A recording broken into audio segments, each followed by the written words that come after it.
والله لن أنسى مسجدنا الأقصى وقبة الصخرة تبكي من الحسرة، تقول يا رباه يا واهب الحياة، بعونك اللهم اكتب لنا النصر.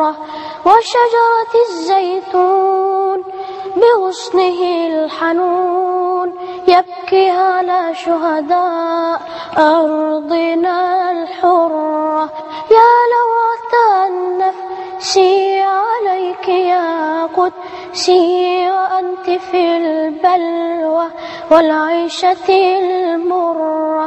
يا إخوة الإسلام سيروا إلى الأمام بالعزم والإقدام بصحبة القرآن.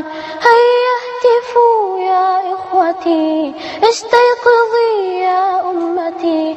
يا إخوة الإسلام سيروا إلى الأمام بالعزم والإقدام بصحبة القرآن.